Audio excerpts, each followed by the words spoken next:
Yang pertama, perlu kami tegaskan bahwa apa yang dilakukan oleh klien kami itu bukanlah penghasutan, bukanlah pencemaran, apalagi fitnah, bukan pula kabar hoak, apalagi dianggap menebarkan kebencian berdasarkan suku, agama, ras, dan antar golongan. Kami tegaskan bahwa klien kami sedang menjalankan hak konstitusional, bahkan kewajiban sebagai warga negara. Hak konstitusional sebagaimana diatur di pasal 28 Undang-Undang Dasar 1945 bahwa setiap warga negara diberi kemerdekaan untuk berserikat, berkumpul, dan menyampaikan pendapat. Bismillahirrahmanirrahim. Assalamualaikum warahmatullahi wabarakatuh. Waalaikumsalam warahmatullahi wabarakatuh. Kami ucapkan puji syukur kehadirat Allah Subhanahu wa taala. Salawat beriring salam semoga terlimpah kepada Rasulullah Muhammad SAW.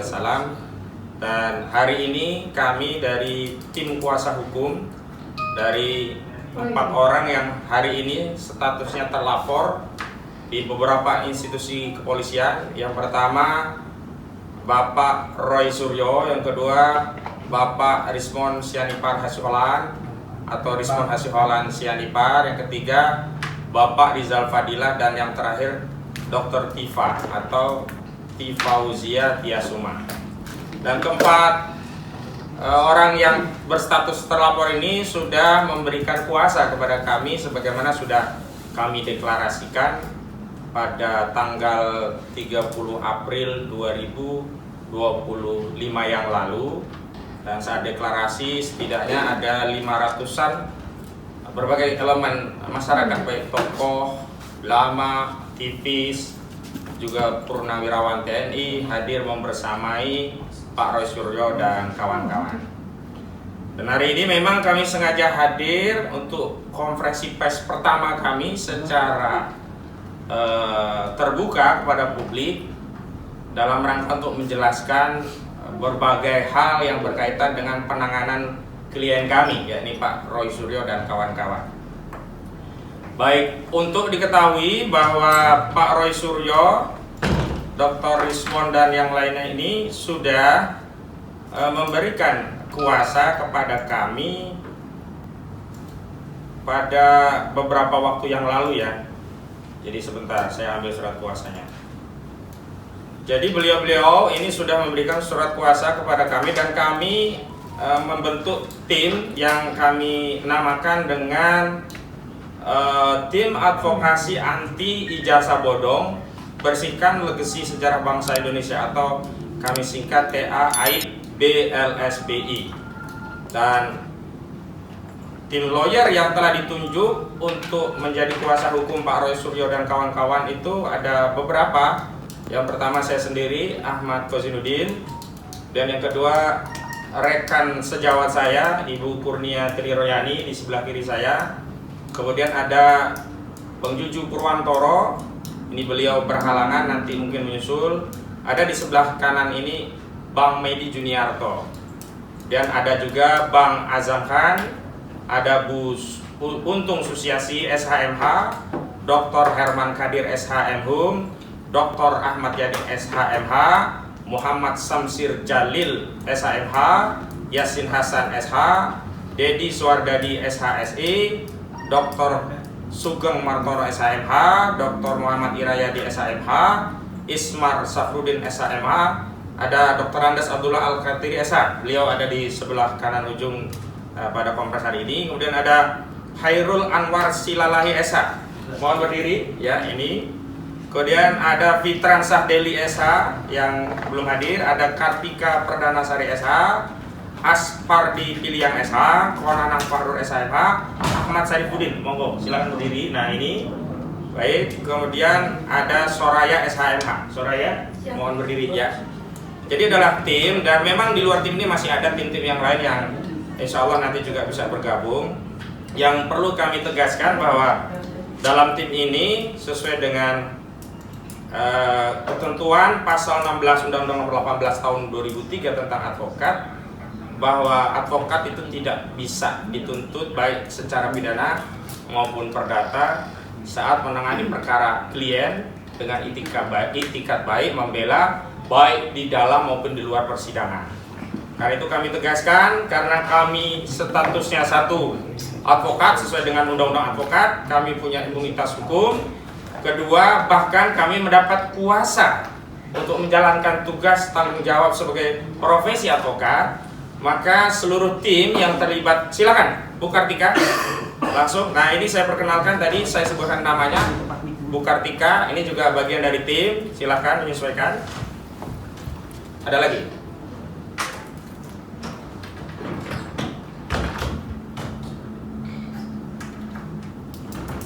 Ya, kami tegaskan bahwa seluruh advokat yang terlibat dalam tim ini karena dua hal ya. Yang pertama memang berprofesi sebagai advokat yang memiliki hak imunitas sebagaimana diatur pasal 16 Undang-Undang Advokat. Yang kedua, secara aktual dan faktual memang mendapatkan surat kuasa dari Pak Roy Suryo, Pak Rismon Hasiholan, Pak Rizal Fadilat dan Dr. Tifa. Maka kami sampaikan bahwa kami sedang bekerja atas tugas dan tanggung jawab profesi yang menjalankan tugas berdasarkan undang-undang, sehingga tidak boleh ada tindakan apapun yang menyentuh advokat sehubungan dalam profesi untuk menjalankan tugas. Perlu kami juga tegaskan bahwa di pasal 5 ayat 1 sesuai dengan doktrin Caturwangsa kita, bahwa advokat itu adalah salah satu unsur penegak hukum ya, selain jaksa, kemudian kepolisian, juga hakim. Karena itu saya sampaikan kepada mitra penegak hukum di luar advokat, baik saudara-saudara mitra kami yang ada di institusi kepolisian, saudara-saudara kami yang ada di institusi kejaksaan termasuk di kehakiman, agar bisa bertindak sebagai sesama penegak hukum, tidak melanggar batas dari tugas, fungsi, dan kewenangannya masing-masing. Baik, selanjutnya kami ingin masuk kepada apa yang hari ini ingin kami tanggapi, jadi sejumlah pasal-pasal yang dituduhkan kepada klien kami yang dilaporkan oleh Saudara Joko Widodo di Polda Metro Jaya. Dan tentu kami juga nanti akan menanggapi sejumlah laporan hukum terhadap klien kami yang dilakukan oleh unsur-unsur atau pihak-pihak lainnya ya. Seperti yang ada di Polres Jakarta Pusat, kemudian ada yang di Polres Jakarta Selatan, juga ada yang di Polda Metro Jaya. Namun untuk yang di Depok kami belum dapat kuasa khusus terkait itu, tapi kami akan tanggapi juga, karena khusus yang di Depok disebutkan di media Bu Dr. Tifa Tiasuma ini juga termasuk yang dilaporkan. Walau yang utama yang dilaporkan adalah Profesor Dr. Amin Rais, tapi kami juga akan berikan tanggapan terkait itu. Jadi kalau surat kuasa khusus kami, pertama yang terkait laporan Saudara Joko Widodo, kedua sejumlah LP baik di Jakarta Pusat, kemudian di Polda Metro Jaya, dan juga di Jakarta Selatan begitu. Ada di LP nomor 978, 27 LP nomor 2712 dan LP nomor 1387 begitu. Baik, saya akan memulai apa yang menjadi materi muatan konferensi pers kami pada kesempatan hari ini. Kami mengutip dari media statement dari kuasa hukum Saudara Joko Widodo, baik yang disampaikan oleh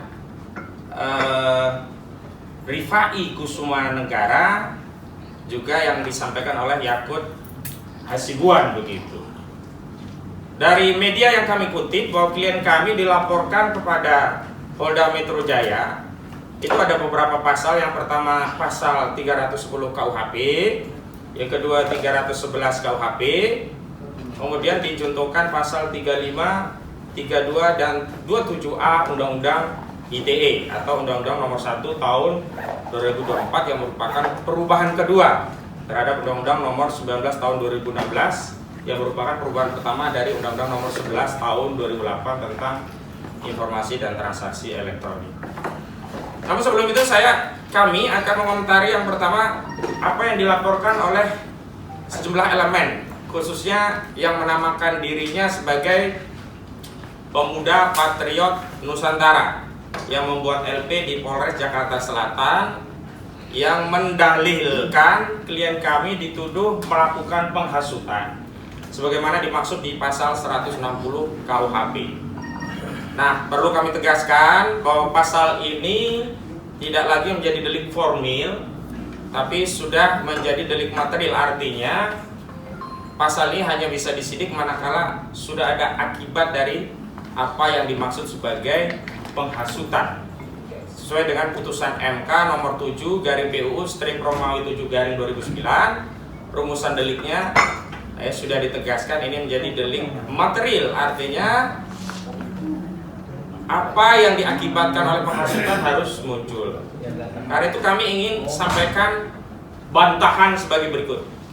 Yang pertama, perlu kami tegaskan bahwa apa yang dilakukan oleh klien kami itu bukanlah penghasutan, bukanlah pencemaran, apalagi fitnah, bukan pula kabar hoak, apalagi dianggap menebarkan kebencian berdasarkan suku, agama, ras, dan antar golongan. Kami tegaskan bahwa klien kami sedang menjalankan hak konstitusional, bahkan kewajiban sebagai warga negara. Hak konstitusional sebagaimana diatur di pasal 28 Undang-Undang Dasar 1945 bahwa setiap warga negara diberi kemerdekaan untuk berserikat, berkumpul, dan menyampaikan pendapat. Itu. Sehingga tidak boleh di negara hukum di negeri kita ini yang menjadikan konstitusi sebagai asas bernegara kemudian mau mengubah hak konstitusi itu menjadi kejahatan. Artinya apa? Tidak boleh ada satu tindakan yang itu bukan kejahatan tapi dipaksakan menjadi kejahatan. Ini yang lazim disebut oleh masyarakat dengan istilah kriminalisasi. Satu tindakan yang sebenarnya bukan kriminal tapi dipaksa menjadi kriminal begitu. Klien kami bukan koruptor, bukan pembunuh, bukan maling, bukan penjahat, bukan ahli, nggak tahu kalau maksiat kita nggak tahu ya. Yang jelas secara hukum klien kami bukanlah orang-orang yang masuk kategori melanggar hukum. Ingat, melanggar hukum itu harus berdasarkan norma hukum karena kita masih menganut asas legalitas, nullum delictum nulla puna sine previa lege ponali. Tidak ada satu tindakan bisa dikategorikan kejahatan kecuali atas kekuatan aturan yang ada sebelum kejahatan itu sendiri dilakukan begitu. Meskipun kami tahu Undang-Undang ITE ini sudah ada perubahan ya melalui Undang-Undang Nomor 1 Tahun 2024, tetap saja ya hak konstitusional untuk menyampaikan pendapat ini tidak bisa diubah menjadi kejahatan sehingga bisa dianggap atau bisa disidik dengan pencemaran, fitnah, hoak, menyebar kebencian dan sara, apalagi tadi 160 KUHP yakni penghasutan. Dan kalau kita merujuk peristiwa baik yang lokus deliktinya di Yogyakarta juga yang lokus deliktinya di Solo itu tidak ada akibat apapun. Kita nggak pernah mendengar kabar ada orang yang ditawur di peristiwa itu, kecuali saat itu Bu Kurnia mengatakan hajar Jokowi ya di Solo, tiba-tiba masa langsung meroyok Jokowi sampai bonyok misalnya, berarti Bu Kurnia memang bisa dikenakan pasal penghasutan begitu. Bu Kurnia waktu itu dengan Pak Rizal Fadila dan Bang Damai Hari Lubis itu baik-baik datang ke Solo sebagai tamu yang diterima juga dengan baik. Artinya peristiwa Solo maupun Jogja baik terhadap Rismon Hasiholan Sianipar, terhadap Roy Suryo, Dr. Tifa, juga terhadap Rizal Fadila ini tidak bisa dikategorikan sebagai delik atau suatu kejahatan. Di Yogyakarta, alumni UGM ini, 3 alumni UGM, tiga ya, Roy Suryo, Dr. Tifa, dan Pak Rismon itu tiga-tiganya alumni UGM. Itu juga diterima dengan baik dari perwakilan Sivitas Akademika, bahkan secara legal formal dipersilahkan untuk melihat langsung skripsi Saudara Joko Widodo, bahkan diperkenankan untuk memfoto sejumlah lembar halaman baik terhadap skripsi Saudara Joko Widodo atau orang lain yang disebut sebagai teman Saudara Joko Widodo. Jadi nggak ada ini ya, pasal yang disebut penghasutan. Nah, tapi kami juga heran kenapa kok diterima. Itu yang berulang kali kami tanyakan kepada institusi kepolisian sebagai sesama mitra penegak hukum. Kenapa yang memperlakukan suatu laporan itu berbeda ya, laporan-laporan kami dianggap ditelantarkan. Terakhir memang kami mendapatkan info laporan di Barreskrim itu ditindaklanjuti, tapi sekali lagi judulnya bukan laporan polisi, hanya laporan informasi yang tidak memiliki kekuatan pro justisia. Ini yang kemudian kami simpulkan ini main-main aparat polisi seolah-olah sedang bertindak. Harusnya diterbitkan LP juga atas laporan. Kenapa? Kalau klien kami dianggap melakukan 160 KUHP, sebenarnya saudara Joko Widodo ini sudah ya dianggap melanggar 263 dan 266 KUHP, pemalsuan dan memasukkan keterangan palsu dalam akta otentik. Itu sama-sama pidana, dan pidana ini adalah delik umum, tidak harus nunggu laporan. Nah, apalagi setelah ada laporan. Tapi kenapa laporan dari kami ya, dari Rizal Fadiladi hanya diarsip sebagai pengaduan masyarakat atau DUMAS yang proses klarifikasinya hanya masuk kategori laporan informasi, bukan laporan polisi? Tapi kenapa klien kami ini cepat sekali langsung terbit LP? Luar biasa. Di Jakarta Selatan terbit LP, di Jakarta Pusat terbit nomor LP, di Polda Metro Jaya terbit nomor LP. Cuman saya periksa di media yang khusus untuk laporan saudara Jokowi ini belum muncul LP-nya, nomornya berapa gitu. Ya menurut kami memang tidak layak untuk dikeluarkan LP gitu, karena memang bukan kejahatan. Jadi saya kira baik yang 160 dilaporkan di Polres Jakarta Selatan, 160 KUHP yang dilaporkan di Polda Metro Jaya dan Polres Jakarta Pusat, ini menurut kami mengada-ngada, karenanya cukuplah untuk dikesampingkan. Yang kedua, kami juga heran kenapa lokus deliktinya yang di Solo, Yogyakarta kok dilaporkannya di Jakarta Selatan, Jakarta Pusat, dan Polda Metro Jaya. Walau kami belum menerima panggilan dan deskripsi peristiwa apa yang dipersoalkan, kami menduga jangan-jangan klien kami yang selama ini setelah dari Jogja dan Solo itu dipanggil oleh sejumlah media untuk menyampaikan pendapatnya, itu yang dipersoalkan. Video-video di iNews, di ILC, dan di beberapa podcast. Memang yang kami lihat lokus deliktinya itu ada di Jakarta Pusat, misalnya iNews, Jakarta Selatan, misalnya ILC, dan beberapa yang lainnya itu di seputaran Jakarta. Apa video-video ini yang mau dipersoalkan? Ngeri sekali negara kita ini kalau orang menyampaikan pendapat bahkan berdasarkan kepakaran. Kami beritahukan informasi bahwa Dr. Rizwan Hasihaulan Sianipar itu pakar di bidang forensik digital. Jadi pendapatnya bukan omon-omon, asbun, asal bunyi. Ada dasar, dua dasar, satu dasar fakta, dua dasar ilmu. Dasar fakta, dia mendapatkan skripsi langsung dari UGM. Juga beredarnya foto-foto ijazah yang berlaku, yang itu salah satunya diedarkan oleh politisi PSI di akun X. Kedua, dia punya keahlian di situ gitu loh. Nah, pendapat dari Dr. Rismon, Dr. Tifa, dan juga Roy Suryo ini yang nggak pernah dibantah sama sekali oleh kubu saudara Joko Widodo. Selalunya kubu saudara Joko Widodo berdalih dengan doktrin siapa yang mendalilkan dia yang harus membuktikan. Nah, hari ini ketika LP-nya yang buat adalah saudara Joko Widodo, oh bagus sekali, berarti dia yang harus membuktikan di kasus pidana ini.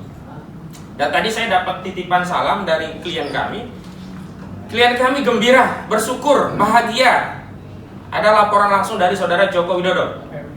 Karena itu akan menjadi cara paling elegan untuk mengakhiri polemik ijazah palsu Jokowi, yakni melalui proses audit forensik yang disaksikan hakim di pengadilan. Tapi memang Dr. Rizwan Hasihaulan Sianipar pesan, karena kepercayaan publik terhadap institusi kepolisian itu sudah lemah, nanti forensiknya, ahli forensiknya kita pakai luar negeri, dan kami punya referensi.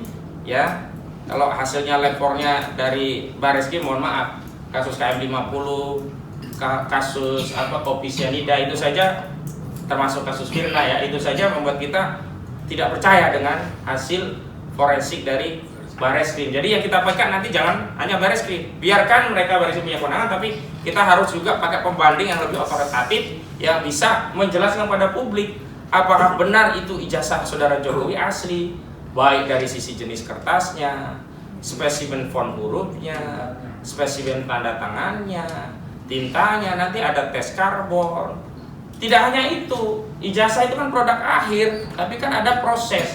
Nah, kemarin kami mendapat kabar bahwa ijazah itu sudah ditunjukkan kepada penyidik SD, SMP, SMA sampai S1. Ya.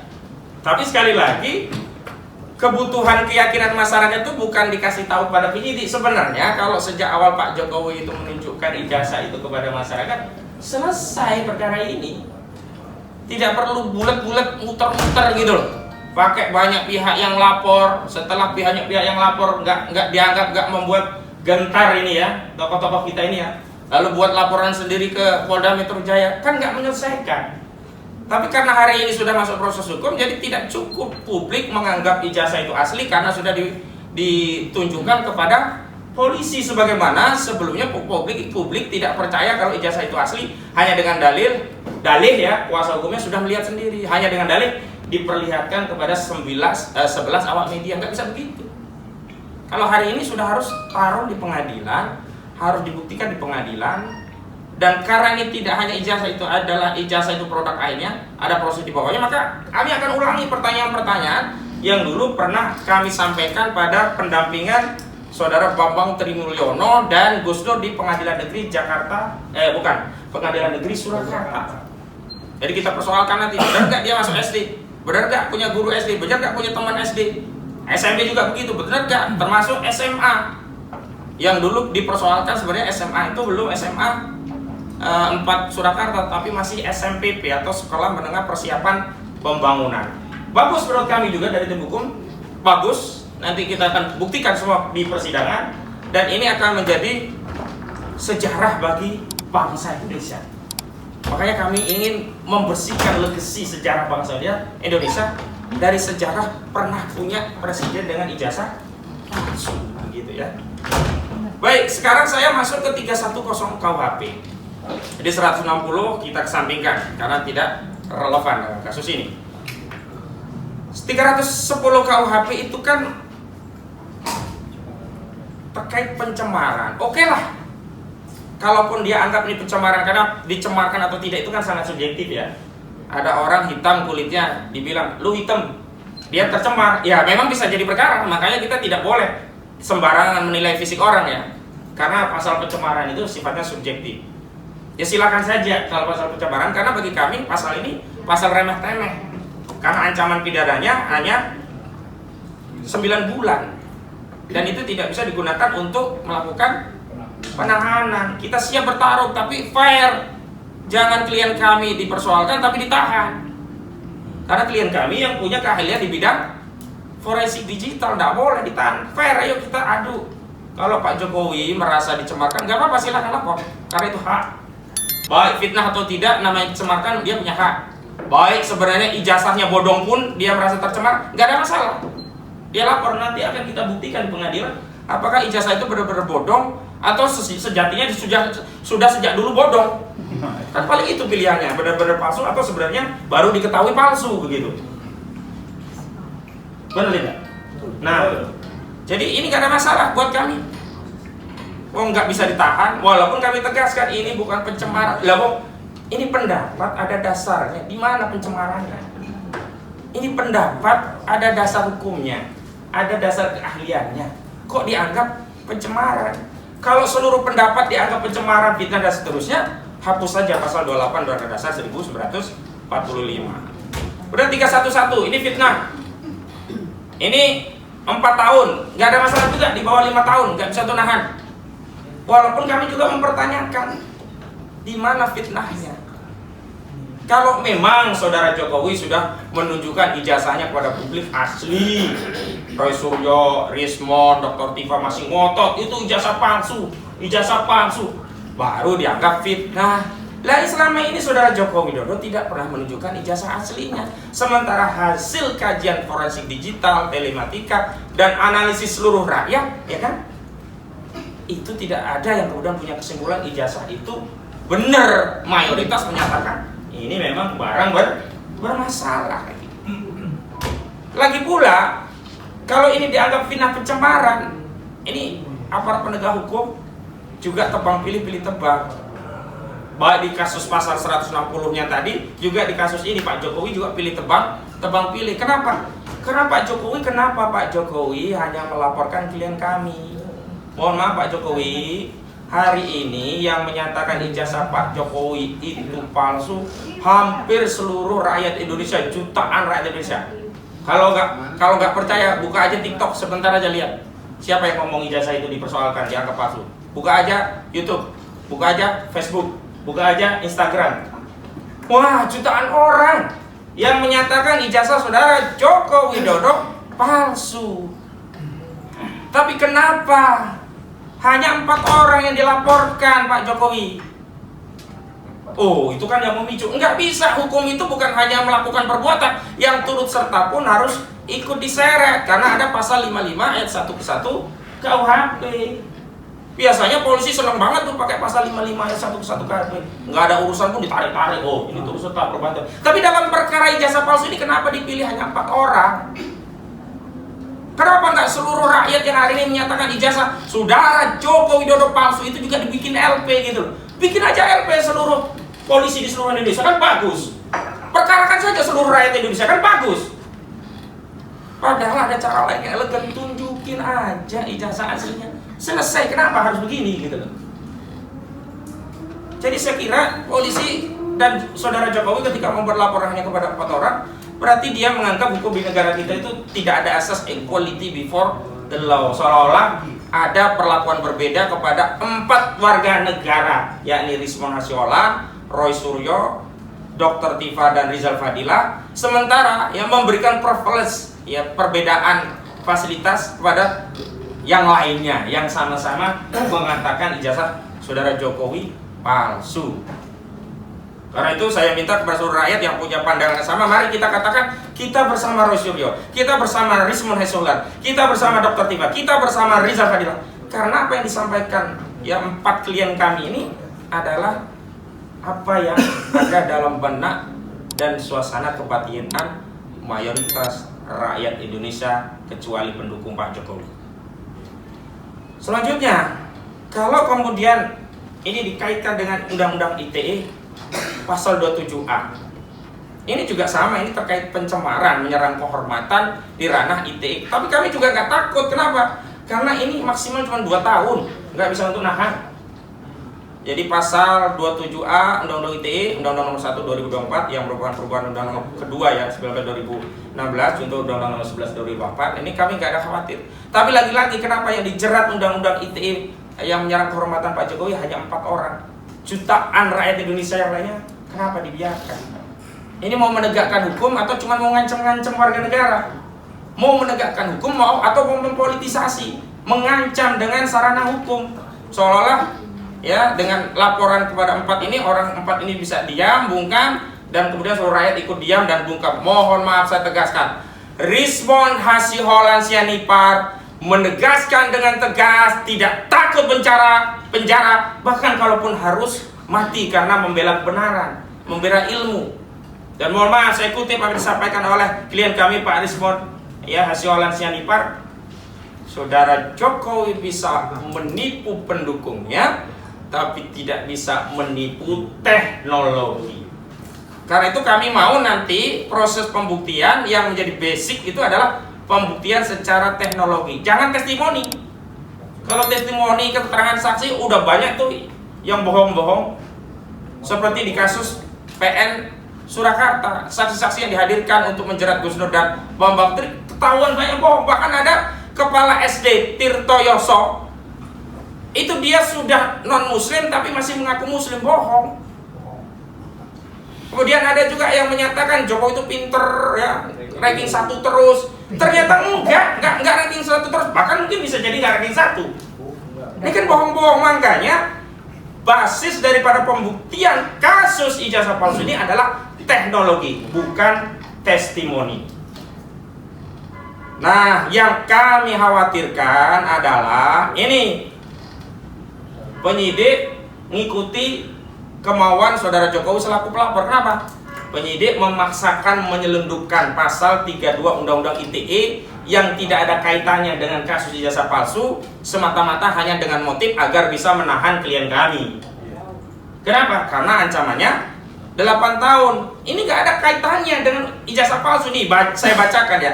Pasal 32 Undang-Undang ITE. Setiap orang dengan sengaja dan tanpa hak melawan hukum dengan cara apapun mengubah, menambah, mengurangi, melakukan transmisi, merusak, menghilangkan, memindahkan, menyembunyikan suatu informasi elektronik dan atau dokumen elektronik milik orang lain atau milik publik. Nggak ada kaitannya. Dr. Rismon itu menganalisa font, bukan mengubah font. Dr. Rismon itu menganalisa spesimen tanda tangan, bukan mengubah tanda tangannya. Dr. Rismon itu menganalisa pejabatnya, namanya dari Ahmad Sumitro menjadi Ahmad Soemitro, nggak pernah dikotak-kotik gitu. Loh, kenapa muncul pasal 32? Dari mana ini pasal 32 muncul? Ini yang namanya penyelundupan hukum dengan motif agar bisa menahan klien kami. Kami tidak terima, dan seluruh rakyat jangan mau dibodoh-bodohi. Karena pasal 32 Undang-Undang ITE yang disampaikan kuasa hukum saudara Jokowi saat membuat LP itu tidak ada kaitannya dengan kasus ijazah palsu. Kalau gitu, biar bisa ditahan, pakai aja Pak Polisi, pakai saja pasal 2, pasal 3 Undang-Undang Tindak Pidana Korupsi. Kenapa? Anggap saja ini sudah merugikan negara, nih 4 klien kami. Udah sekalian aja, biar bisa ditahan. Kalau mau caranya begitu. Tapi kan kita tidak begitu. Kita ini mau bernegara dengan benar, berhukum dengan benar, menegakkan hukum dengan mengikuti proses dan prosedur hukum yang benar, mengikuti doktrin-doktrin hukum dan juga jurisprudensi yang sudah ada. Jangan bikin aturan sendiri. Oke, kalau dalam putusan MK nomor 90 itu membuat norma yang aneh yang membuat saudara Gibran Raka Buming Raka bisa nyalon wakil presiden dan terpilih, udah oke lah, itu silakan, udah terjadi. Tapi dalam kasus ini kami tidak terima. Jangan sampai ada penyelundupan hukum dengan motif untuk menahan tersangkanya. Pasal 32. Kemudian yang kedua, pasal yang diselundupkan lagi, pasal 35. Pasal 35 pun sama ini, 12 tahun ancamannya. Karena di dalam KUHP, Kitab Undang-Undang Hukum Acara Pidana, syarat untuk menahan itu ada 2 syarat. Syarat objektif dan syarat subjektif. Nah, syarat objektif salah satunya adalah kasusnya itu minimum ancamannya 5 tahun penjara. Nah, ini sudah 12 tahun, berarti bisa ditahan gitu loh.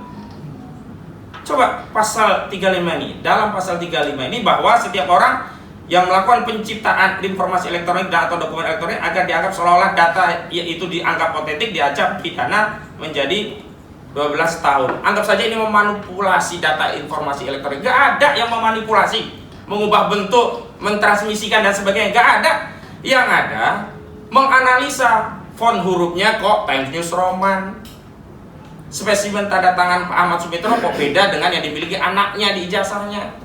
Ahmad Sumitro kok namanya menjadi Ahmad Soemitro, skripsinya kok masih bagus, spesimennya juga Times New Roman, kok nggak ada lembar pengesahan kosong begitu loh. Itu nggak ada yang mengubah bentuknya cuma kayak gitu. Bentuknya bermasalah, dianalisa masalahnya sesuai kepakarannya. Nggak ada ini pasal 35, kok bisa dipaksain pasal 35 dilaporin? Kalau begitu kan jelas targetnya apa? Nahan. Karena dengan dimasukkan pasal 35 itu bisa dijadikan syarat untuk menahan. Sekali lagi, jangan diulangi kasus kriminalisasi Gus Dur dan Bambang Tri.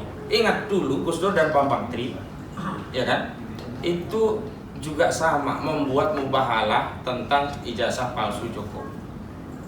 Pasalnya dimasukin semua. Pertama dianggap menodai agama, 156A KUHP, karena mubahalahnya digunakan seolah-olah untuk mengedarkan kebohongan. Kedua, pasal HOA 14 ayat 1 dan 2 dan pasal 15 Undang-Undang Nomor 1 tahun 1946.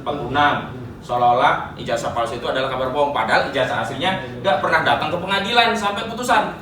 Ketiga, baru digunakan pasal bukat harimau untuk menjerat para aktivis, ya, sampai sekarang juga sering digunakan. Jadi pasal 28 ayat 2 untuk 45A ayat 2 Undang-Undang ITE, ya, ini dianggap menyebarkan kebencian dan perusuhan kepada individu atau kelompok masyarakat berdasarkan syarat suku, agama, ras, dan antar golongan. Cukuplah Gus Dur dan Bambang Tri yang jadi korban pasal-pasal karet seperti ini.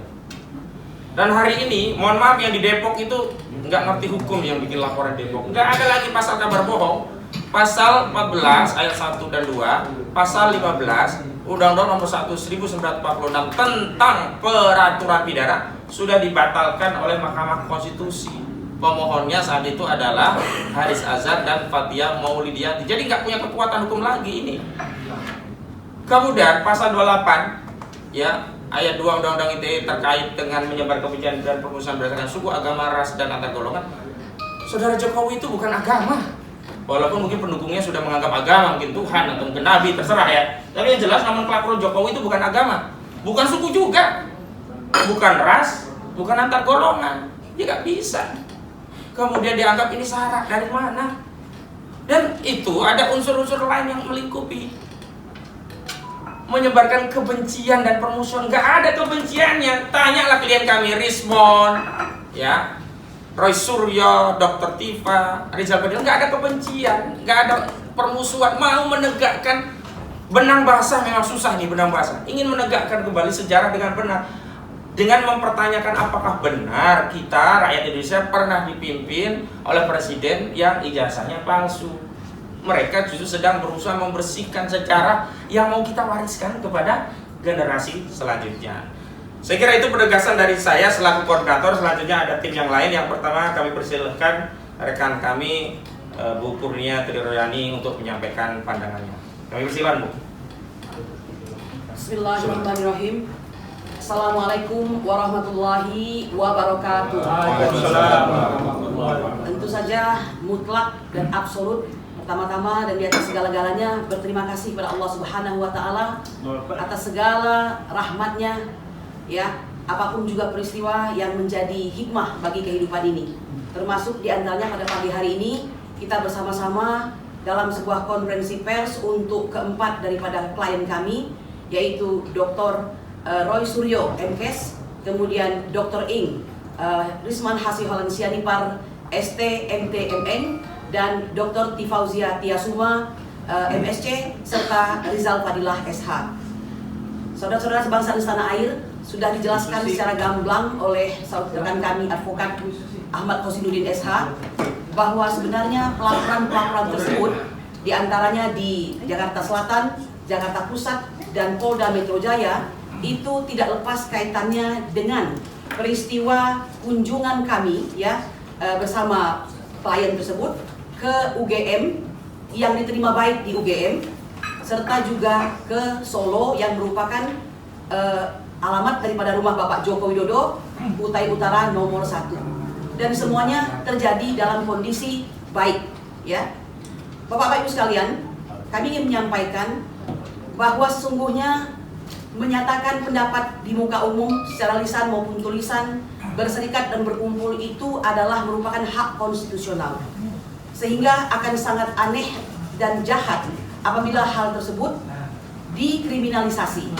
Terlebih, klien-klien kami tersebut adalah orang-orang yang memang kompeten di bidangnya. Sehingga seperti yang dikatakan rekan Ahmad Qasiduddin tadi, di mana letak daripada fitnah serta pencemaran nama baiknya.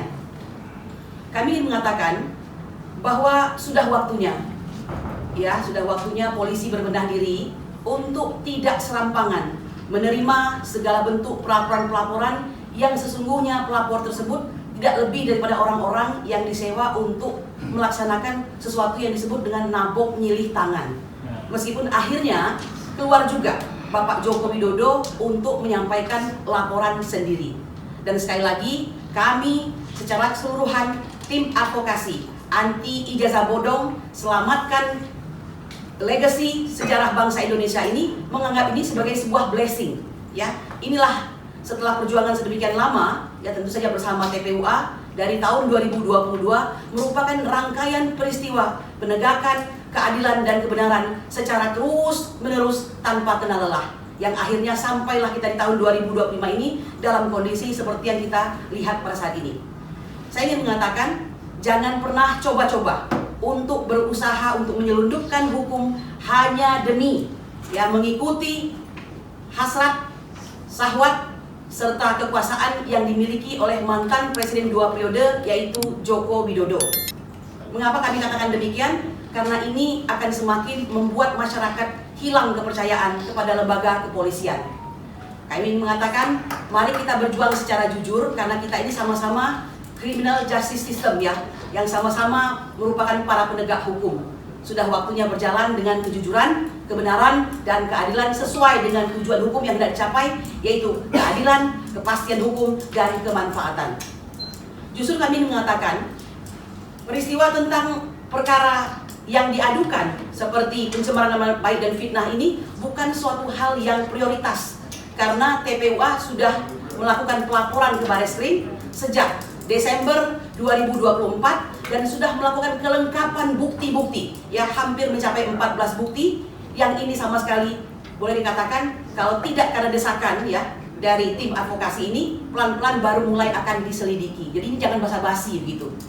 Silakan lakukan suatu penyelidikan yang sangat menyeluruh dan mendetil terhadap saudara Joko Widodo yang dicurigai bahwa ijazahnya adalah palsu atau bodong ya, dengan menerapkan suatu tindakan-tindakan yang pantas dan layak dalam hal penyelidikan seperti fungsi dan peran beliau sebagai leader atau flagger, serta siapa saja yang menjadi penyuruh atau down flagger, serta siapa saja yang menjadi penyertanya atau pembantunya, yaitu media flagger. Jadi ini silahkan untuk diusut secara tuntas.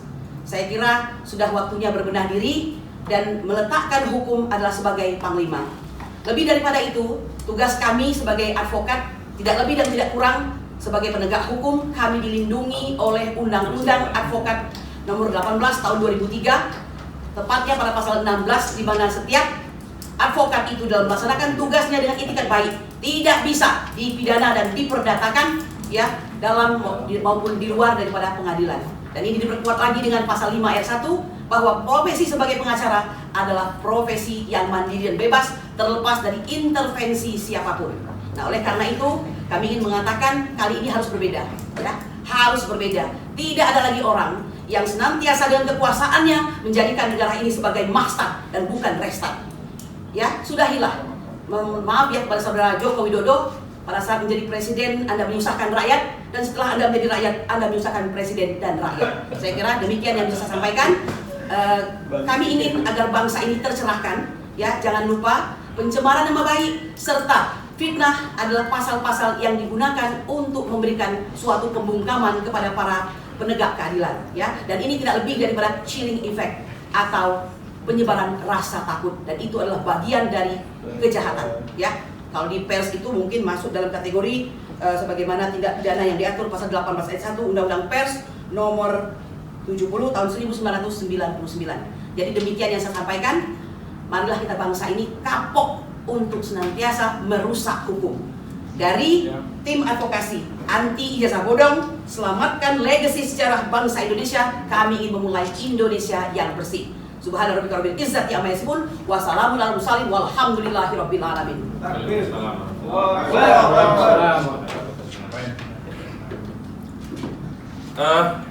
Terima kasih Bu Kurnia Triroyani, dan memang flashback sejarah ya.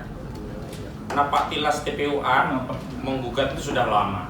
Jadi kalau hari ini ada yang mengatakan kok kenapa baru hari ini, justru yang kami persoalkan kenapa Pak Presiden baru hari ini bikin laporan. Harusnya sejak dulu, sejak kami nangani Bambang Trimulyono. Karena saat itu kami menggugat atas nama Bambang Trimulyono di Pengadilan Negeri Jakarta Pusat tahun 2022. Alih-alih gugatan kami diproses, Bambang Trim justru ditangkap sehingga kami terpaksa mencabut dan fokus ke pidana. Dan saya tegaskan kepada saudara kuasa hukum saudara Joko Widodo, tidak ada satupun putusan pengadilan yang menyatakan ijazah saudara Jokowi asli. Tidak ada satupun putusan pengadilan yang menyatakan saudara Jokowi menang. Yang ada adalah pertama, di gugatan Bambang Trimulyono itu gugatan dicabut. Kalau gugatan dicabut gak ada yang menang, gak ada yang kalah. Kenapa? Karena Bambang Trinya ditangkap oleh Direktorat Tindak Pidana Cyber Barreskrim Mabes Polri. Kedua, gugatan perdata yang kedua setelah Bambang Tri diproses pidana itu hanya di NU. Artinya belum masuk ke pokok perkara, belum membahas ijazahnya. Ketiga, Pengadilan Negeri Surakarta ya yang menyatakan Bambang Tri ini dinyatakan mengedarkan kabar bohong, itu dianulir oleh Pengadilan Tinggi Semarang. Makanya sanksi pidananya turun dari sebelumnya 6 tahun jadi 4 tahun. Nggak ada di situ menyatakan bahwa ijazah palsu itu bohong, nggak ada. berarti ijazah palsu itu benar karena pasal bohongnya udah diangkat oleh hakimnya begitu. Jadi ini sekedar tambahan informasi karena seolah-olah narasinya Pak Jokowi itu udah menang dari putusan pengadilan. Kagak ada. Nah kalau memang Pak Jokowi mau menang dari putusan pengadilan, ayo Pak, jangan cabut ya Pak gugatannya, jangan cabut laporan polisinya Pak, lanjutkan Pak. Karena saya seluruh rakyat Indonesia berkepentingan, bukan hanya Pak Dismon dan 4 orang yang kami tangani. Saya, klien kami, ya, dan seluruh rakyat Indonesia berkepentingan untuk mengetahui ijazah dari saudara Joko Widodo yang sudah 10 tahun memimpin kami Republik ini selama 2 periode menjadi presiden bagi seluruh rakyat Indonesia. Jadi ini bukan hanya kepentingannya 4 orang. Jangan cabut Pak, lanjutkan Pak ya, jangan cabut. Nah selanjutnya kepada Bapak Abdullah Al-Katiri, silakan Pak. Mantap, jangan dijawab. Ya, oke. Nanti maju ke depan ya kalau Pak Sandi ya. Pak Sugeng mau enggak, Pak Sugeng ya. Ah ya, nanti khusus. Bismillahirrahmanirrahim. Nanti kalau pas sudah gantian nanti Bang Azam. Iya. Ya. Bismillahirrahmanirrahim. Assalamualaikum warahmatullahi wabarakatuh. Waalaikumsalam warahmatullahi wabarakatuh. Alhamdulillahirabbil alamin. Syukur kami ucapkan kehadirat Allah Subhanahu wa taala. Pagi hari ini kita berkumpul di sini dengan satu kondisi dan satu situasi yang sangat penting. Karena ini sehubungan dengan laporan mantan Presiden Republik Indonesia Bapak Jokowi terhadap 4 orang klien kami. Kami sebagai kuasa hukum yang sudah disebutkan tadi dari beberapa orang, 4 orang, ya kan, Saudara Lismon, Dr. Tifa, Dr. Ray Suryo, dan Rizal Fadilah. Saya akan menambahkan sedikit, tidak banyak, ya kan, dari pasal demi pasal itu. Satu hal lagi, pasal yang dikenakan itu pasal penghasutan. Penghasutan itu 160, yang mana pasal ini pernah digugat untuk dihapus. Karena pasal ini adalah pasal yang sering digunakan pada waktu itu untuk mengkebiri, bahkan mengamputasi masyarakat atau orang-orang yang berbicara tentang pemerintah dan sebagainya.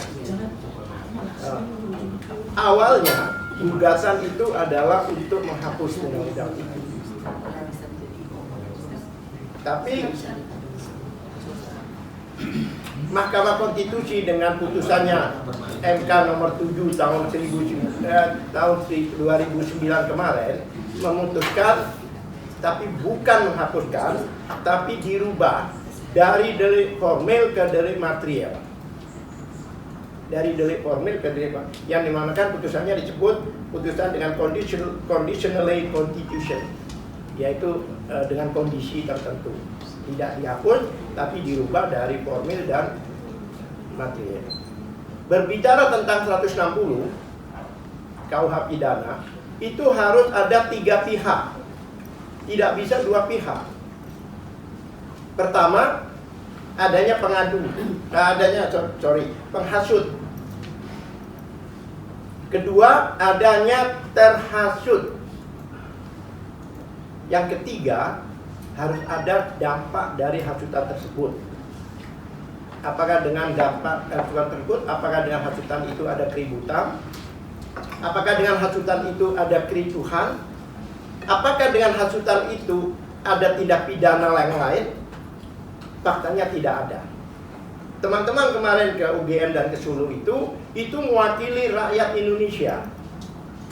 Karena tidak semua ayat pilih 212 cukup diwakili oleh kawan-kawan itu dengan etiket baik, ya kan? Hanya untuk mengklarifikasi. Tidak ada satu penekanan. Mereka bahkan bersurat sebelumnya dan UGM menerima. Jadi tidak ada sesuatu yang sifatnya pidana di situ atau penekanan, apalagi penghasutan. Dan teman-teman di situ dari dalam membuat podcast dan sebagainya itu menceritakan perjalanan, menceritakan tujuan mereka dan sebagainya. Tidak ada kata-kata yang menghasut di situ. Jadi saya heran kenapa 160 ini digunakan. Yang kedua, masalah pasal 30-311, yaitu jelas itu adalah pasal pencemaran nama baik dan fitnah. Dan pasal 30-311 itu bukan satu ayat, itu ada 3 ayat. Jangan lupa itu. Ya kan? Ayat 3 menyatakan jika dilakukan demi kepentingan umum maka tidak termasuk tindak pidana. Itu perlu kita garis bawahi. Jadi kawan-kawan ini mewakili rakyat untuk mempertanyakan sesuatu, untuk mengklarifikasi sesuatu demi kepentingan umum. Kepentingan siapa? Kepentingan rakyat Indonesia. Karena selama ini kita dipimpin oleh presiden kita yang 2 kali periode 10 tahun memimpin rakyat Indonesia. Jadi rakyat mempertanyakan itu adalah wajar. Gitu. Yang berikutnya pasal 27A. 27A itu adalah pasal pencemaran juga dan fitnah. Tetapi unsur-unsurnya itu harus dibuktikan dengan pasal 30-311. Jadi tidak dibuktikan di situ. Ya, dengan 30-311. Jika unsur 30-311 itu tidak dapat, tidak bisa, maka tidak bisa dikenakan pasal 27A. Itu persis seperti peristiwa Alfian Tanjung pada 2017 kemarin. Profesor Yusril juga mengatakan pembuktian daripada pasal 27 itu di Undang-Undang IT itu harus dibuktikan dengan unsur-unsur di pasal 30-311 KUH pidana. Tidak begitu otomatis seperti itu. Kemudian pasal 32-35 yang dikenakan itu. Pasal 32-35 itu jelas, saya sepakat dengan Ustaz Ahmad Hasyimudin yang mengatakan itu pasal digunakan hanya untuk supaya dapat menahan. Karena 2 pasal itulah yang lebih dari 5 tahun. Pasal-pasal yang lain sebelumnya itu adalah di bawah 5 tahun. Kemudian lagi ada beberapa poin lagi yang kami tidak akan sampaikan di sini karena itu akan kita gunakan sebagai bahan dalam pembelaan nanti di persidangan. Kami tidak ingin bahwa poin-poin tersebut kami sampaikan sekarang sehingga akan diantisipasi oleh penyidik dan sebagainya. Jadi ada beberapa poin yang tidak dapat kami sampaikan di sini. Ya kan? Begitulah saya tambahkan, saya tidak perlu ngomong banyak karena ada beberapa pembicara di sini. Saya hanya bicara unsur-unsur dari tindak pidana yang dituduhkan. Terima kasih. Baik, terima kasih Bang Abdullah Al-Qadiri. Jadi tim kita ini Bapak-bapak, Ibu-ibu sekalian, saudara-saudara sebangsa setanah air lengkap. Ada alumni kasus tindak pidana terorisme. Bang Abdullah Al-Qadiri ini dan saya tentunya bersama Bang Ismar Syafruddin belum hadir di sini. Pak Azamkan, Kurnia. Dulu kita alumni pembela Ustadz Farid Umbah dan yang lainnya. Jadi kenyang lah ya. Kenyang kita menangani perkara. Insya Allah kasus terorisme saja kita bela. Apalagi kasus ecek-ecek ijazah palsu. Benar kan? Takbir! Ya, selanjutnya Bang Azamkan dulu. Kami persilahkan. Khususnya nanti ke depan juga disampaikan ya. Bang Azamkan dulu untuk menyampaikan. Ini beliau jauh-jauh kami import dari Pakistan nih. India nih, Pakistan nih. Ya, silakan Bang. Kasih aplaus buat Bang Azam. Harus lama Bang. Bang. Jauh-jauh saya Ustaz, saya Oh ini? Oh iya. Gak apa-apa Bang. Langsung ke sini. Jadi saya sedikit mengurai sedikit aja bahwa keberangkatan TPUA ke Jogja ke UGM itu berdasarkan surat resmi yang kebetulan saya menandatangani sebagai sekjen. Perkenalkan sekjen ya. Dan Profesor Egy Sujana. Dan surat itu sudah dijawab oleh UGM. Dan akhirnya kita bersurat jawab menjawab, clear. Jadi itu formal. Begitupun juga di rumah Solo, Joko Widodo dan ke-7 udah diterima juga.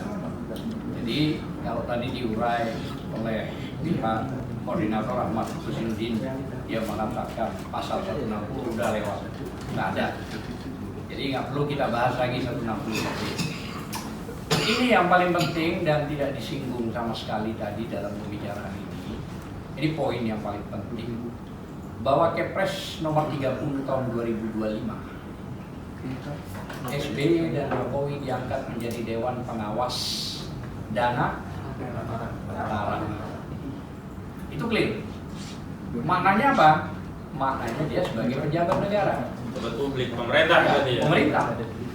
Muncullah putusan MK ya, MK 105 PU 22 tahun 2024 yang isi putusan dari MK itu jelas, artinya pejabat pemerintah korporasi itu tidak bisa melaporkan.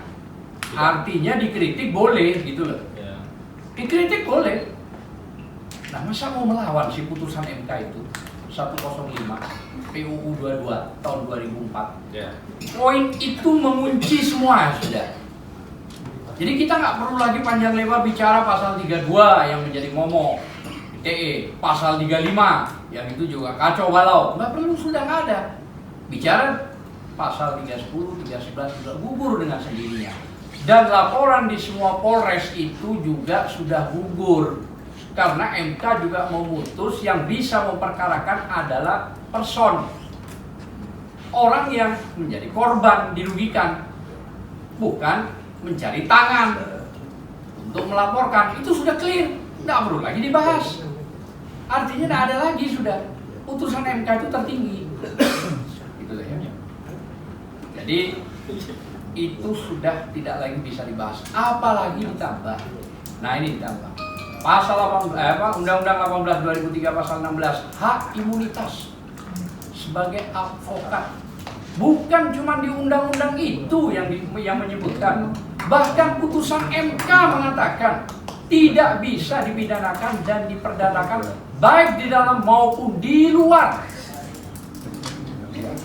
Kalau di ruangan sini mungkin di luar pasar Senen lah misalnya, pasar ikan Senen, nggak bisa. Itu sudah clear. Ditambah lagi pasal 5 ayat 1, penegak hukum yang sama dengan jaksa dan semuanya.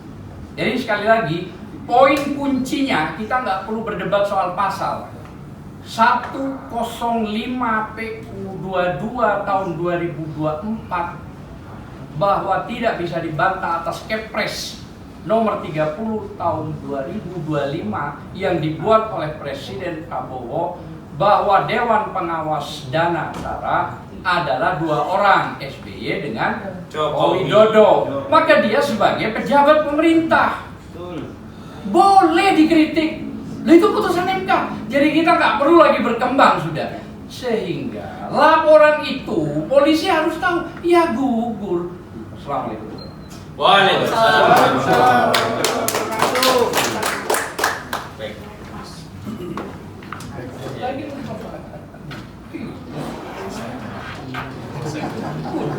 Ya, betul sekali, sudah terkunci. Meskipun begitu, tetap kita antisipasi. Jadi semua pintu kita kunci, begitu ya. Baik, selanjutnya Pak Sugeng Martono dulu ya, atau bukurnya? Pak Sugeng dulu ya, Pak Sugeng dulu untuk menyampaikan. Bukur nih ya, Bu Susi, ya Bu Susi, sorry. Ya, silakan. Nah, langsung ke depan, Bu Susi nanti lanjut setelah Pak Sugeng. Assalamualaikum warahmatullahi wabarakatuh. Ya. Bahwa kita mengetahui hal ini adalah hasil daripada teknologi, di mana keempat klien kami itu berdasarkan ilmu, berdasarkan knowledge. Jadi bukan sekedar omong-omong aja, bukan sekedar kaleng-kaleng, tapi berdasarkan ilmu pengetahuan yang mereka dapat atau mereka miliki. Dr. Suryo, semuanya doktor, dan satu lagi adalah Pak Fadil itu sebagai seorang advokat. Jadi dalam hal ini jangan sampai terjadi peradilan sesat seperti tadi dikatakan oleh Bapak Husnudin, bahwa sampai orang yang sebetulnya tidak bisa dipidana namun akhirnya dipidana. Jadi kami harapkan dalam hal ini jangan sampai terjadi seperti di Perancis, sampai ada tulisan, sampai ada buku peradilan sesat di Perancis. Jadi ini jangan sampai terjadi di Indonesia. Dan kami minta juga kepada aparat penyidik, bekerjalah sesuai dengan aturan yang berlaku. Karena tadi dikatakan bahwa laporan daripada TPUA ya, PUA itu dari Desember 2024. Itu sampai sekarang juga nggak jelas, belum ketahuan. Terus terang saja, kalau dikatakan kami ini adalah sebagai pengkhianat, sebagai pemecah belah bangsa, salah besar. Ya, kebetulan saya punya orang tua juga dari tentara, dikubur di Taman Pahlawan Kalibata. Jadi untuk cinta kepada Republik Indonesia itu jelas sudah nggak bisa diragukan lagi. Jadi kami minta dalam hal ini, coba deh jalankan sesuai aturan, jangan bersebelah, jangan sebelah. Karena dalam hal ini terus terang saja, kami sebagai advokat juga itu akhirnya ada yang maki kami, ada yang minta kami suruh mundur. Akhirnya sampai saya bilang, kami ini advokat, kalau ada orang minta bantuan secara hukum wajib harus dibantu. Begitu juga dokter. Dokter nggak boleh menolak untuk seseorang yang minta bantuan masalah kesehatannya, masalah kedokterannya. Jadi mari kita hormati, karena apa yang dikemukakan oleh klien-klien kami itu tidak berdasarkan pikiran kosong, namun berdasarkan keahlian mereka. Itu saja dari kami. Wabillahi taufiq wal hidayah. Wassalamualaikum warahmatullahi wabarakatuh. Waalaikumsalam warahmatullahi wabarakatuh. Agar nggak kemarin langsung ke itu ya, digeser ini nih Pak. Nah, karena itu suara yang masuk lewat situ. Deketin lagi satu. Nah, ya. Bismillahirrahmanirrahim. Assalamualaikum warahmatullahi wabarakatuh. Waalaikumsalam warahmatullahi wabarakatuh. Tadi sudah cukup panjang lebar disampaikan oleh senior kami terdahulu dan sudah sangat jelas. Saya sepakat sekali dengan Bapak Al-Katiri bahwa kita tidak boleh semua diungkapkan di sini. Artinya itu sebagai senjata kita dalam nanti melakukan pembelaan. Hanya saya akan menyampaikan sedikit atau saya akan menyampaikan apa yang sudah saya alami. Artinya bukan menjawab buzzer ya, tetapi kami dari di organisasi sendiri memang jadi kontroversi. Artinya apa? Bahwa kami memang betul apa tadi yang disampaikan oleh Pak Sugeng, bahwa kami ini disebut atau rekan-rekan kami pahlawan-pahlawan untuk memperjuangkan keadilan disebut sebagai pengkhianat, sebagai pemfitnah. Nah, disitulah orang-orang yang di luar sana, entah buzzer, entah dari para pembela atau dari penggembira. Artinya apa? Mereka padahal orang-orang yang mempunyai ilmu tinggi dan mempunyai pengertian atau melakukan profesi sebagai penegak hukum, akan tetapi cara pandangnya sangat licik. Apa yang kenapa saya menyebut licik? Jadi kok hanya membicarakan, masa hanya soal ijazah aja diributin? Kok alangkah liciknya ya. Jadi bukan masalah ijazahnya aja yang kami ributkan, tetapi perolehannya. Dan perolehan ijazah itu yang diindikasi ada kepalsuan itu menimbulkan dampak yang sangat luas. Karena apa? Ijazah itu digunakan untuk melakukan atau untuk sebagai persyaratan yang sudah disyaratkan oleh undang-undang atau aturan dalam mengemban suatu pejabat atau sebagai pejabat atau sebagai apalagi pemimpin daerah maupun pemimpin negara. Artinya sudah ada ketentuannya. Nah, dengan perolehan yang dinyatakan itu abal-abal atau diindikasi palsu, itu kan berarti sangat merugikan. Sudah berapa ribu kebijakan yang mereka perbuat, sudah berapa ribu keputusan yang mereka edarkan, sudah berapa ribu aturan yang mereka lontorkan di masyarakat, yang kesemuanya adalah merugikan masyarakat. Jadi jangan hanya dilihat dari ijazahnya yang palsu, jangan hanya dilihat hanya karena ijazah aja dipermasalahkan. Jadi tolonglah pola pikirnya yang di luar sana, entah siapapun mereka, tolonglah pakai akal sehat, tolong dibuka mata hati kalian untuk mensikapi. Jangan hanya ngomong, hanya ijazahnya aja, hanya ijazah. Tapi dampaknya dari pemalsuan itu yang dilakukan oleh seorang kepala negara, kepala pemerintahan atau pejabat negara siapapun itulah. Jadi tolong ya, kembali lagi katanya sudah dibuktikan kepolisian. Saya rasa kita semua tahu, Anda di luar sana yang berprofesi sama ataupun sebagai penegak hukum tahu bahwa ada tugas dan kewajiban atau kewenangan baik polisian maupun peradilan. Jadi siapa yang berhak membuktikan ijazah itu asli atau palsu? Tentu saja di pengadilan. Tetapi ini kenapa dibawa ke polisian dan itu sudah dinyatakan asli? Apa kewenangannya polisi? Polisi hanya bisa menyelidikin dan itu sudah sangat jelas diatur dalam undang-undang, di dalam pasal-pasal undang-undang yang sangat jelas. Dan ini juga memang betul, tidak perlu kami jelaskan di sini.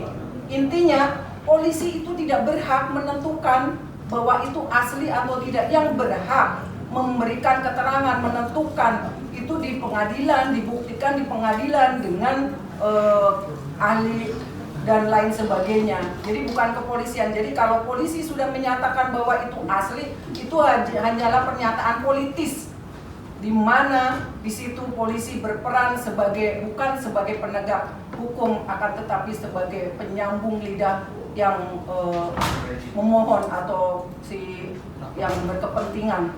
Itu saya rasa yang perlu digarisbawahi itu saja, bahwa jangan sekali lagi jangan dilihat hanya ijazah dimasalahkan.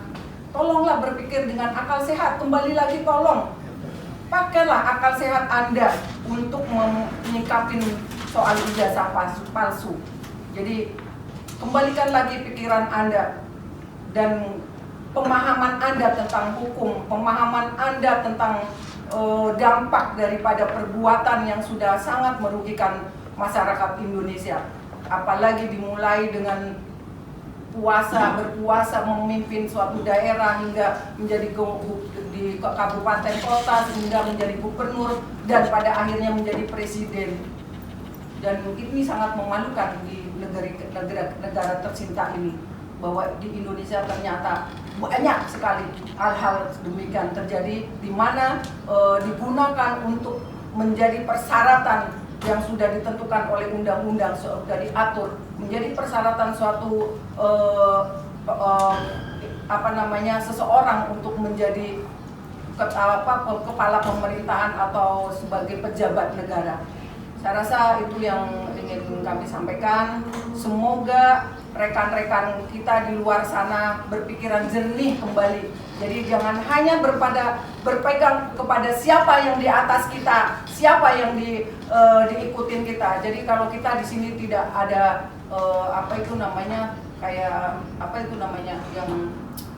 kita mencintai seseorang itu yang sangat terus ikutin cinta buta atau cinta buta ya, apa artinya walaupun di atas sana pemimpin kita ada, tapi kalau memang salah nyatakan salah. Jadi jangan membabi buta dalam menilai seseorang, karena sesungguhnya ya bucin ya, sekarang bahasanya bucin. Oke lah, kita di bawah lindungan siapa di atas kita, siapa di atas kita.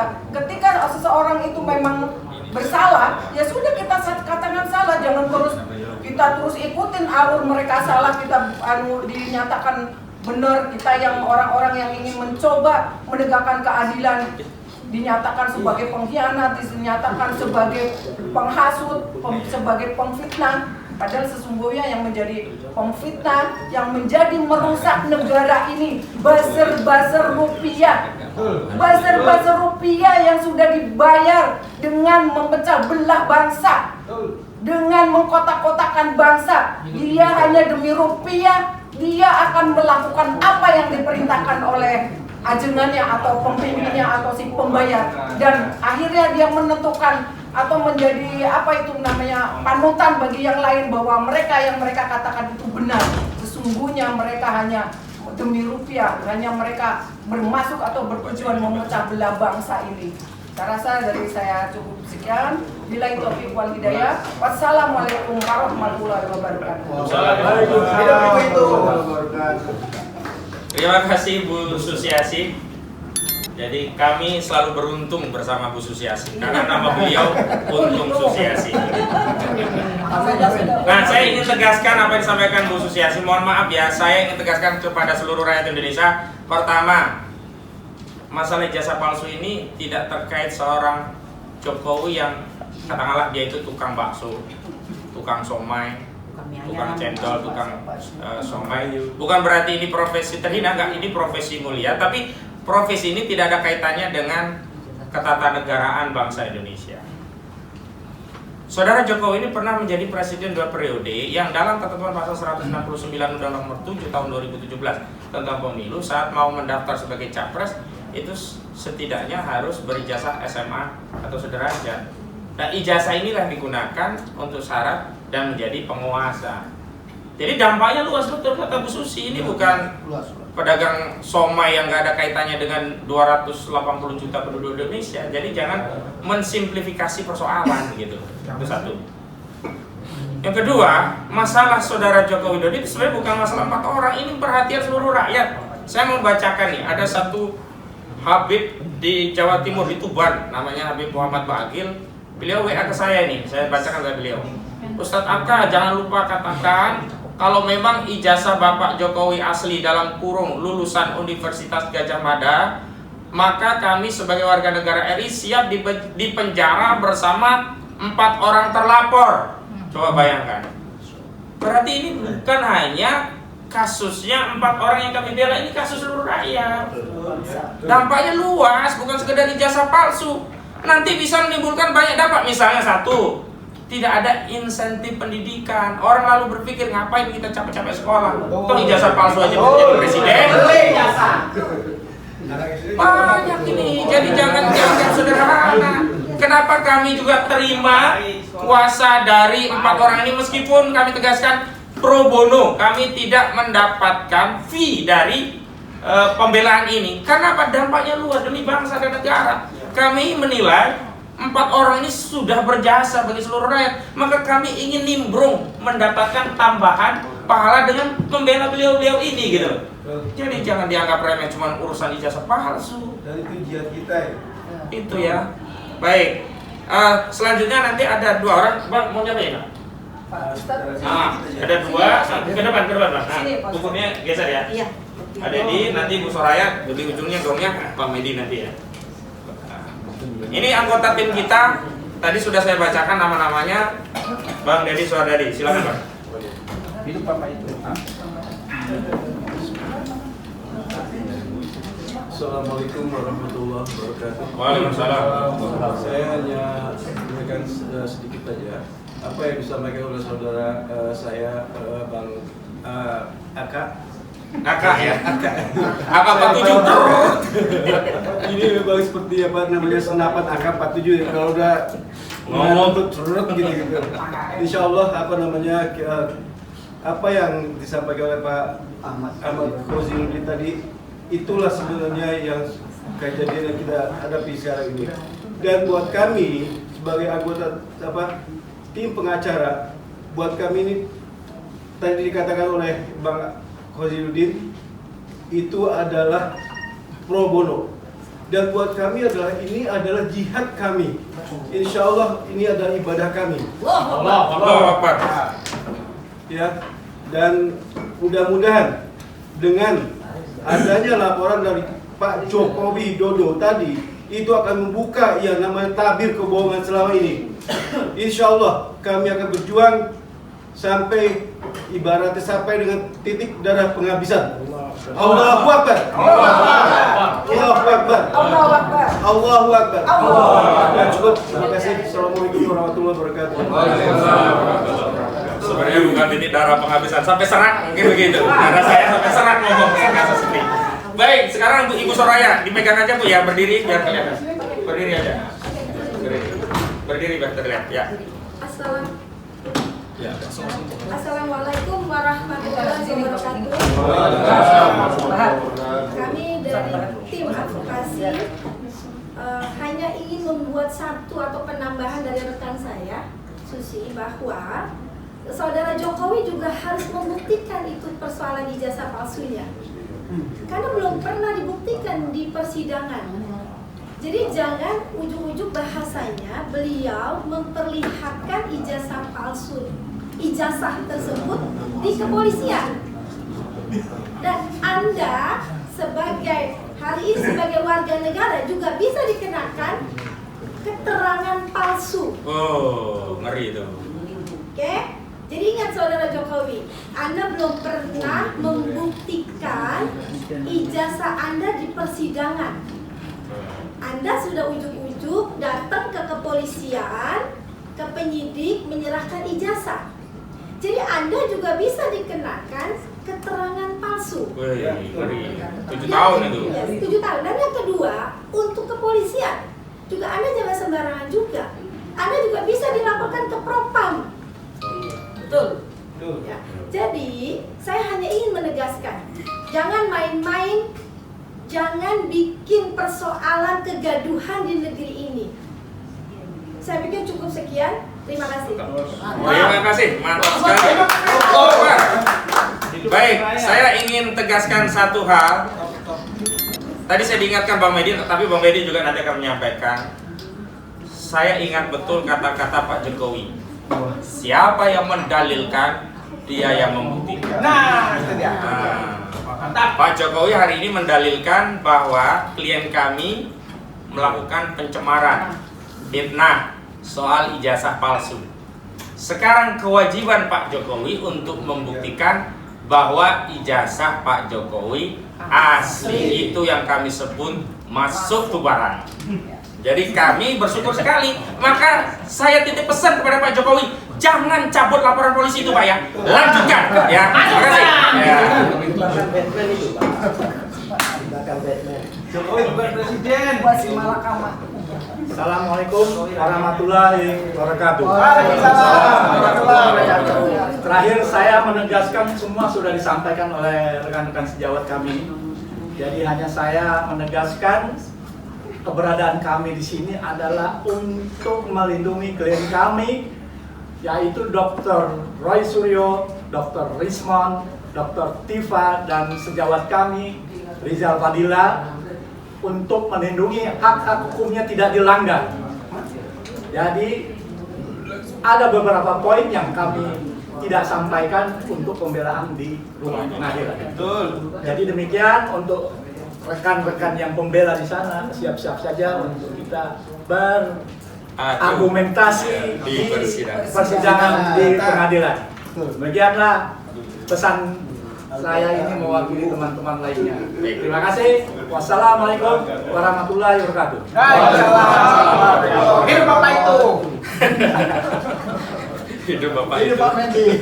Jadi sebenarnya kami pengen ya bertarung dengan kuasa hukum Pak Jokowi di pengadilan. Tapi sayang kalau ini kasus oleh pengadilan mereka tidak bisa karena diwakili jaksa. Terpaksalah kita nanti bertarung dengan jaksa. Tapi kami tegaskan mau bertarung dengan kuasa hukumnya, mau bertarung dengan jaksanya, mau bertarung dengan saksi-saksi mereka, mau bertarung dengan ahli-ahli mereka, bahkan bertarung dengan hakim nanti di proses persidangan, kami siap. Jadi kalau tim media nanti siap ya, semua kawal prosesnya dari awal sampai akhir ya, live semua ya nanti ya, karena tidak boleh ada persidangan yang terbuka untuk umum, tidak boleh disiarkan, ini nggak boleh. Karena ini kasus publik, maka media juga harus diberi izin untuk menyiarkan secara langsung sidang ijazah palsu saudara Jokowi. Takbir! Saya kira itu saja dari kami. Terima kasih kehadiran teman-teman media. Ada pertanyaan kira-kira sebelum kami tutup? Ya, coba Bung Arif atau yang lainnya. Silakan. Ada tanya? Bang Edi. Atau pura-pura tanya lah, nggak apa-apa. Oh ya sudah nggak ada yang bertanya, udah lengkap ya. Baik, kita tutup. Billahi taufiq wal hidayah wal afu minkum. Wassalamualaikum warahmatullahi wabarakatuh.